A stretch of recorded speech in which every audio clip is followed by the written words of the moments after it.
that I said I was going to take the big dog and go train her again. He's like, you're going to wake up the snuggled in black dog. I was like, snuggled in? What do you mean? He tucked her in.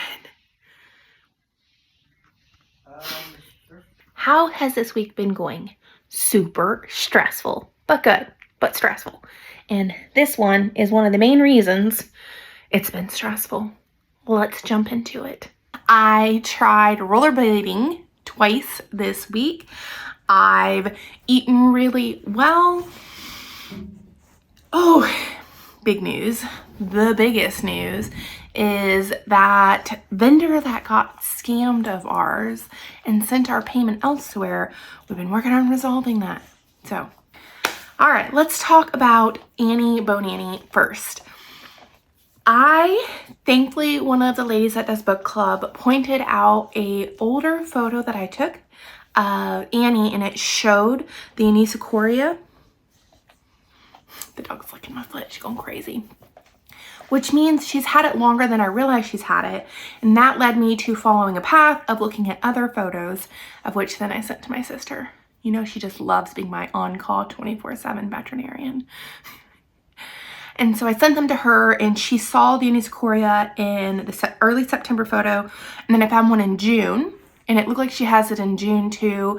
And I have an older one, but you can't see her eyes well enough. But what we've decided, which is good news, is if it was going to be a brain tumor in this month that it's been going on, she would have had other symptoms, and she's had none. The only thing is her pupil is dilated and having a hard time constricting down like her other one. She hasn't lost vision in the eye. She checked her eye pressure. There's no glaucoma. If it was going to be some kind of eye cancer in this amount of time, because it's now affecting the pupil, it would have been causing pain. So she's not squinting. There's no bulging. There's no increased pressure, which is what happens when you have any kind of cancer around the eye.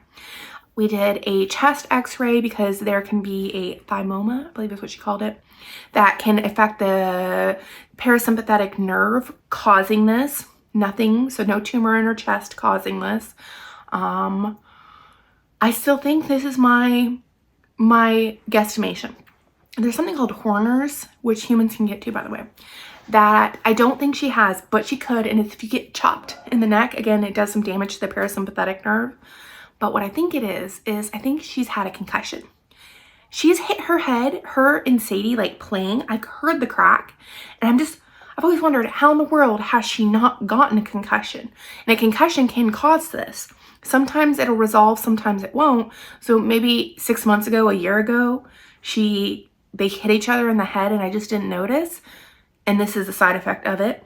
Could be genetic. Could be she's had it her whole life and it's just gotten a little bit bigger and more noticeable because she's gotten bigger, going from, a puppy to now a full-size dog. I don't know. But I am choosing to let the stress go, because no matter what, there really isn't any treatment. If it was brain cancer, there's nothing we can do. If we did an MRI, great, that tells us she has it, but brain surgery is hard enough on humans, let alone dogs.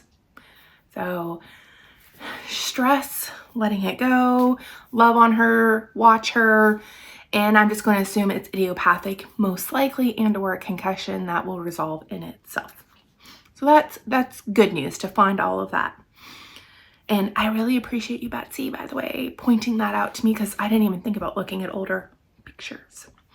Right now I am preparing to get all of the dogs wrangled up to go for our hike this morning. They are a bit crazy. I have decided to go ahead and put my LMNT, this is the raw, in my cup to take with us because it's going to be a little bit of a drive to get where we're going. I really like using the LMNT because it's got the sodium, magnesium, and potassium in it. That helps because I sweat a lot. Most of you know this by now. And it has no junk in it. The raw unflavored is what I use most of the time. Right now, LMNT's offering an 8-pack sample pack free with any purchase. You just need to go to drinklmnt.com/carnivorousme. That's drinklmnt.com/carnivorousme. What else? Rollerblading. Oh my goodness. Not afraid of heights, but you put me on skates and it's like I'm just petrified of falling. the first time I put them on, I had this grand idea that it's like, I knew it wasn't gonna be good, but I should be able to make it out into the street, right? It's only been, I don't know, like 18, 20 years since I last rollerbladed. It'll be fine. It's like riding a bike, right? No, it's not like riding a bike. I tried it on Sunday, because my sister was trying to record me, of which I deleted the videos. What the garage door is gonna help me with. Then she talked me into buying butt pads. I did buy them. Almost bought 2 pairs. So I got the butt pads, knee pads, elbow pads, and then I bought a rollerblading helmet because it goes a little bit further back down on the head. Today's Saturday. Thursday, they came in and Scott was amazing and he held my hands and took me out to the street. And I did all right. I almost fell multiple times, but he kept me from falling. Yesterday, though, I was doing much better. I was able to let go of one of his hands temporarily. Oh, I did get wrist guards too, because Lord knows I don't need to break anything. So I was able to let go of one hand briefly. I did almost fall on my face a good few times, but it's progress. So even if I only rollerblade for now, 15 minutes every day, that's okay because I will get better. And the other thing is I can stand still on them just fine. It's the moving and balancing. The tiny intrinsic muscles in our feet, holy cannoli. I thought paddleboarding had helped a lot, and it probably did, just because I haven't done any like super balancy things for a while, like, 20 years minus the paddleboard. Rollerblading, so much harder, because not only do you have the side to side, the lateral, but now you have the front and back, and then the fact that your feet can independently move. So much fun. Have you guys tried anything new? I would love to know, like, what bold new things have you tried recently, or something you haven't been able to do? Because something else that I've been doing is dog training with Olive, which is going well, by the way. How good Olive's doing. Not that you guys are watching this to know about my dog training habits, but I'm proud. And the reason I even bring this up is because Olive is a big dog. She's like 70-some pounds. I have to run her. I have not run since 9th grade in high school. Like maybe here and there, but not purposely, okay? Hi, everybody. Say hi to Olive. Olive, say hi. Yes, with your tongue. Yes. Hello, tongue.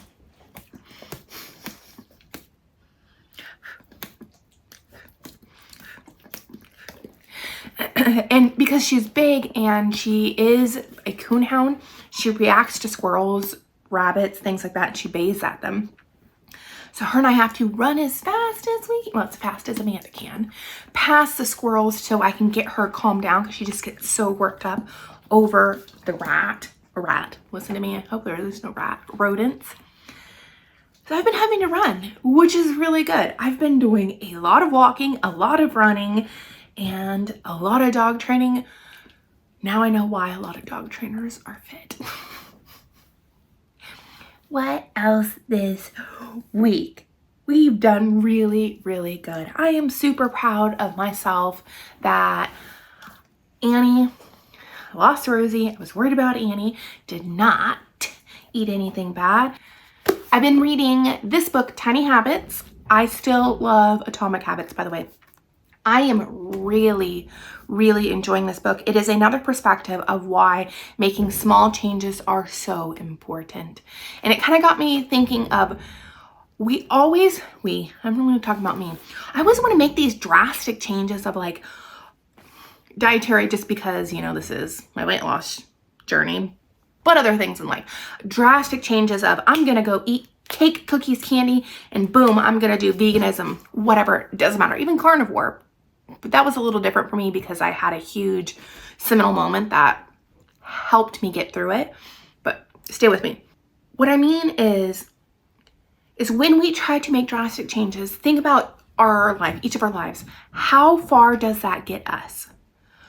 The drastic change never lasts, and whether it's days, months, weeks, if you're struggling with carnivore, take a look at this. The reason I mention that is because it is the tiny habits, it's the small changes that reinforce us being able to sustain something. And I haven't even made it that far in this book. But what I like the most about this book is in the back, I really enjoy Atomic Habits. One thing that I find that it's missing is actionable things to do.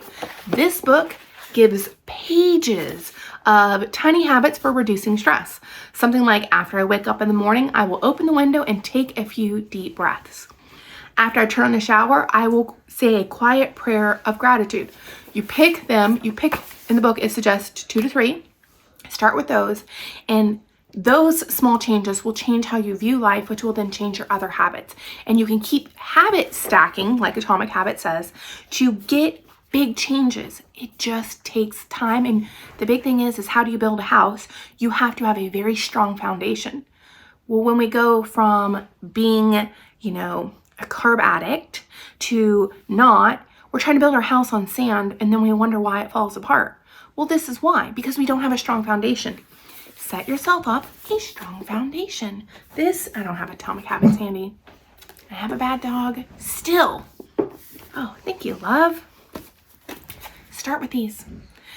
Very good understanding, very good actionable advice, and a different way of understanding things too. So, suggestions, read them. Loving this book. Last thing, we'll be doing book club in November. I'm assuming it's probably going to start the middle of November, with the week before Thanksgiving, just depending on how the things go with my sister, the baby, that kind of stuff. We're going to be reading Tiny Habits. We're going to be doing it in Discord. Come join us. It's free. If you don't want to buy the book, go to the library, rent it. It is excellent. I will have more information on my website, The Carnivorous Me, to tell you when we're starting, what time, all that fun stuff. But it's really good. Some of the ladies are amazing, and you can make friends as well as get some insights on how to help improve your life. Thank you guys for taking the time to listen. I appreciate you. Have a wonderful Saturday and Sunday. Try something new. And remember, if you fell on your face yesterday, you don't have to today. Make the tiny decisions, make your life a little bit better. And last thing, do not compare yourself and where you're at to someone else. You are you, I am me, and we're all unique individuals. Have a good weekend. I'll talk to you soon. Bye. For those that care about this, the company of ours, a vendor that got scammed, they used an email, was almost like our business email, but not the same. So they created a fake email, asked to change the bank account information. This company did without confirming with us, sent the money, and it was over $10,000. We've been waiting 2.5 months or so for things to get figured out on their end. And Scott finally called the owner and was like, look, enough is enough. We have been patient, and she didn't quite verbally agree that yes, it was 100% their fault. They got scammed. They said we are both scammed. So Scott made the agreement that they could pay portions of what they owe us over the next 4 months, which is fine because I don't want to break a relationship with them, because we still get a lot of patience from them.